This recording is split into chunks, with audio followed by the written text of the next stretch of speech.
In this video, we will discuss about another commercial drug that can be used against cancer, uh, and what is the mechanism behind this cetuximab, and how it will help in elevating the condition of the patients who are affected with the cancer.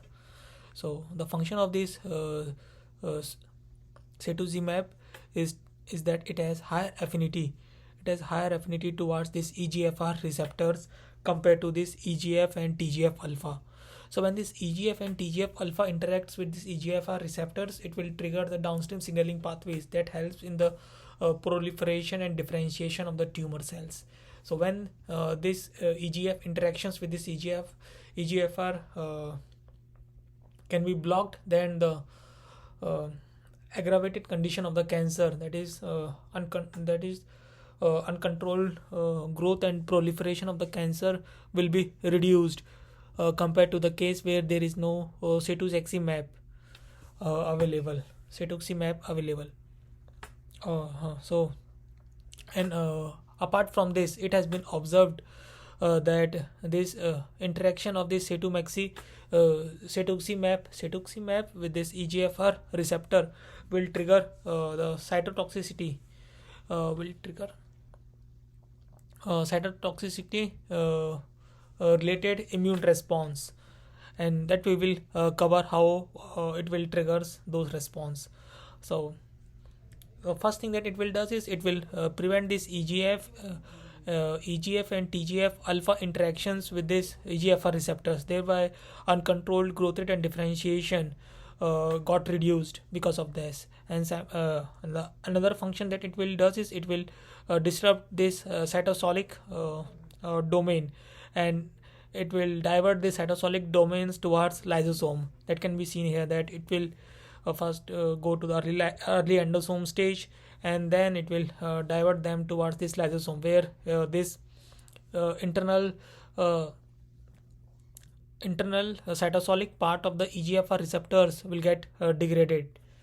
And the another thing that has been observed, that when this cetuximab interact with this EGFR receptors, cells are observed mostly in the G1 phase.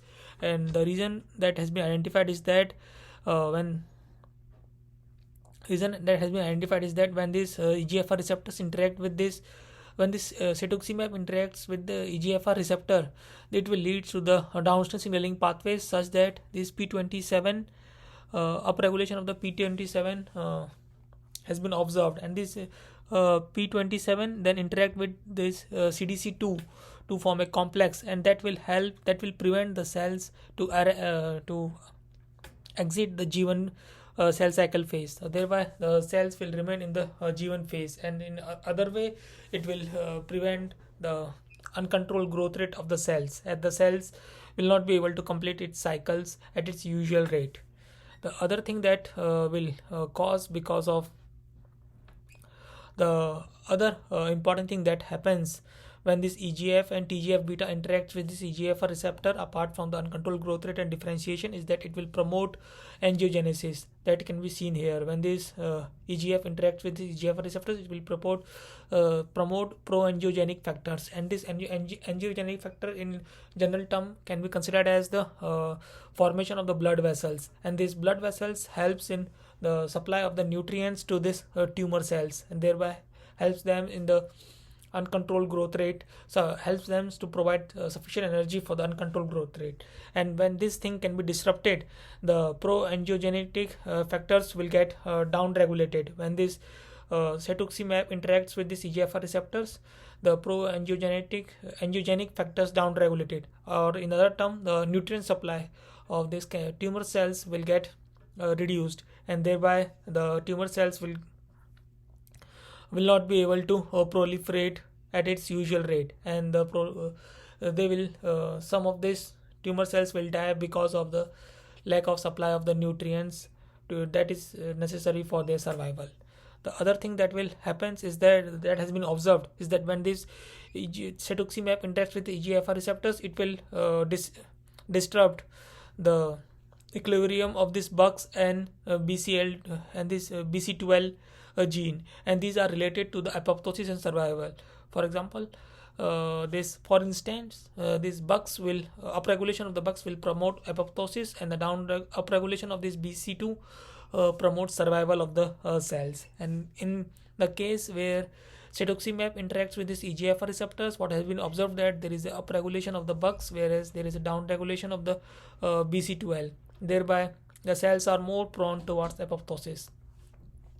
The next phase that I have covered in the beginning of this video is that this most of the studies where has been reported, most of the studies has reported that cetuximab when interacts with these EGFR receptors of the tumor cells, it will promote cytotoxicity related immune response.